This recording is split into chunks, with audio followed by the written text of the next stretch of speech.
ఇక సిఎల్పి భేటీ తర్వాత TPCC chief Mahesh Kumar Goud మాట్లాడుతున్నారు. ఇప్పుడు లైవ్ చూద్దాం.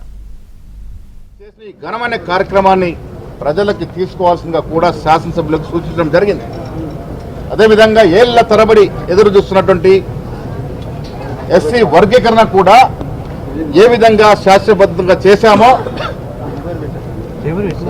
ఎంత నిజాయితీగా చేశామో ఇది కూడా ప్రజలకు తీసుకోవాల్సిందిగా శాసనసభ్యులకు సూచించడం జరిగింది. దీంతో పాటు నూతనంగా నేను పీసీ అధ్యక్షుడు 4 మాసాలు గడుస్తున్న తరుణంలో 2-3 రోజుల్లో పీసీసీ కార్యవర్గాన్ని ఏర్పాటు చేసుకోవడం, దాని విషయంలో కూడా సలహాలు సూచనలు తీసుకోవడం జరిగింది. సమావేశంలో మెజారిటీ మంత్రులు, చాలా మంది శాసనసభ్యులు, శాసన మండలి సభ్యులు వారి అభిప్రాయాలు కూడా చెప్పడం జరిగింది.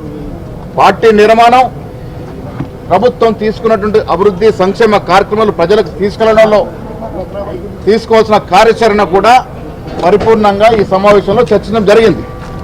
దాదాపు 5.5 గంటల పాటు జరిగిన ఈ సమావేశంలో చాలా మంది శాసనసభ్యులు వారి అభిప్రాయాలు చెప్పడం జరిగింది.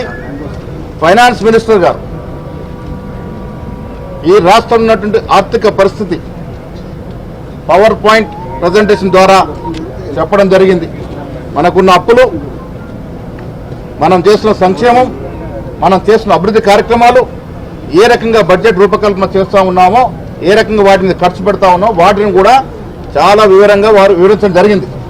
దాంతోపాటు కులగణన చేసిన తీరు, వర్గీకరణ చేసిన తీరుతెన్నులన్నీ కూడా పవర్ పాయింట్ ప్రజెంటేషన్ ద్వారా చెప్పడం జరిగింది. పరిపూర్ణంగా మా శాసనసభ్యులకి, శాసన మండలి సభ్యులకి, పార్లమెంట్ సభ్యులకి కులగణన చేసిన తీరుతెన్నులు, వర్గీకరణ చేసిన తీరుతెన్నులు, రాష్ట్రం యొక్క ఆర్థిక పరిస్థితి కూడా పవర్ పాయింట్ ప్రజెంటేషన్ ద్వారా వారికి వివరంగా వివరించడం జరిగింది. తద్వారా వారు ప్రజల్లోకి వెళ్ళి ఈ వాస్తవాలను చెప్పి అవాస్తవాలు ప్రచారం చేస్తున్నటువంటి ప్రతిపక్షాలు నోరు మూయించే విధంగా రాష్ట్ర కాంగ్రెస్ పార్టీ, కాంగ్రెస్ ప్రభుత్వం ఈ దేశ చరిత్రలో 2 ప్రజల్లో మెప్పు పొందే విధంగా 2 కార్యక్రమాలు, కులగణన, వర్గీకరణ చేసినటువంటి విధానాన్ని కూడా మండల వారీగా మీటింగ్లు పెట్టి ఈ గొప్ప కార్యక్రమాన్ని వివరించే బాధ్యత కూడా శాసనసభ్యుల మీద, జిల్లా కాంగ్రెస్ కమిటీ అధ్యక్షుల మీద పెట్టడం జరిగింది. 5.5 గంటల పాటు ఆహ్లాదకరంగా ఈ సమావేశం జరిగింది. దీంట్లో ముఖ్యమంత్రి గారు మాట్లాడినారు, వారి విషయాలు బయట పెట్టినారు. ఇన్ఛార్జ్ దీపదాస్ మున్షి గారు వారి విచారం, వారి యొక్క ఆలోచనలు పెట్టినారు. డిప్యూటీ సీఎం గారు పవర్ ప్రజెంటేషన్ ద్వారా అన్ని వివరించినారు. ఉత్తమ్ కుమార్తో సహా చాలామంది మంత్రులు మాట్లాడినారు, చాలామంది ఎమ్మెల్యేలు మాట్లాడినారు, చాలామంది ఎమ్మెల్సీలు మాట్లాడినారు. అన్నీ కూడా సానుకూలంగా వివరించుకోవడం జరిగింది. వచ్చే స్థానిక సంస్థల ఎన్నికల్లో విజయమే ధ్యేయంగా ముందుకు పోవాలని కూడా పెద్దలు సూచించడం జరిగింది. క్యాబినెట్ ప్రస్తావన రాలేదమ్మా, ఇదంతా కూడా స్థానిక సంస్థల ఎన్నికలు పార్టీ బలోపేతం గురించి చర్చించుకోవడం జరిగింది. ఫిరాయింపు ఎమ్మెల్యేల మీద సుప్రీంకోర్టుకి విచారణ, దాని మీద నిర్ణయించుకున్నారు.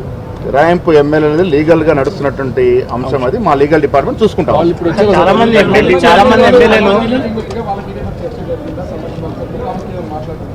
ఎమ్మెల్యేలు భోజనం పెట్టుకోవడంలో తప్పేం లేదు. ఎమ్మెల్యేలకు ఉన్నటువంటి అనుమానాలు, ఎమ్మెల్యేలకు ఉన్నట్టు అనుమానాలను కూడా చాలా వరకు నివృత్తి చేయగలిగినాం. రాలేదు. ఢిల్లీ పోతున్నటువంటి కారణము, మేము సూర్యాపేటలో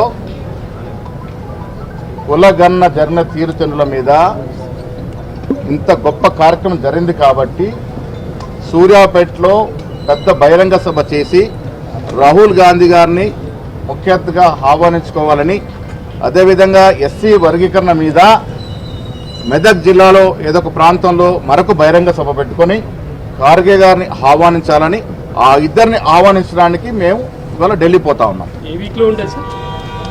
ఫిబ్రవరి ఎండ్ లోపల 2 కార్యక్రమాలు ఉంటాయి, 2 బహిరంగ ఉంటాయి. బీసీ వర్గీకరణ మీటింగ్ ఆహ్వానించారు ఎమ్మెల్సీ. క్రమశిక్షణ కమిటీ ఆ విషయాన్ని చూసుకుంటా ఉంది. ఆయన వచ్చారా మీటింగ్? వచ్చారండి. రాలేదు. ఎవరు అవన్నీ కూడా క్రమశిక్షణ డిపార్ట్మెంట్ ఉందో అవన్నీ చూసుకుంటాం. సార్ ఎందుకు పదే పదే రాష్ట్ర ఆర్థిక పరిస్థితి బాగాలేదని చెప్తా ఉన్నాం? ఎమ్మెల్యేలు అధిక నిధులు అడుగుతున్నారు, రహస్య బీడే అవుతున్నారని పవర్ పాయింట్ ప్రజెంటేషన్ ఇచ్చినా ఎమ్మెల్యేలు బాధ్యత గల పదవిలో ఉన్నారు కాబట్టి రాష్ట్రం ఉన్నటువంటి ఆర్థిక పరిస్థితి, ఏ డిపార్ట్మెంట్ మీద ఎంత ఖర్చు పెడతా ఉన్నాం, అభివృద్ధి మీద ఎంత ఖర్చు పెడతా ఉన్నాం, సంక్షేమం ఎంత ఖర్చు పెడుతూ వారన్నీ కూడా వివరంగా వారికి కూడా తెలవాలి కాబట్టి పవర్ పాయింట్ ప్రజెంటేషన్ చేయడం జరిగింది. ఎమ్మెల్యేలు వాళ్ళ ఆవేదన అని చెప్పారా? మంత్రులు సరిగా పలకడం లేదు. ఎమ్మెల్యేలు నియోజకవర్గాల విషయంలో వారికి రావాల్సినటువంటి కార్యక్రమాలు, అభివృద్ధి కార్యక్రమాలు వాటి గురించి అడగడం జరిగింది.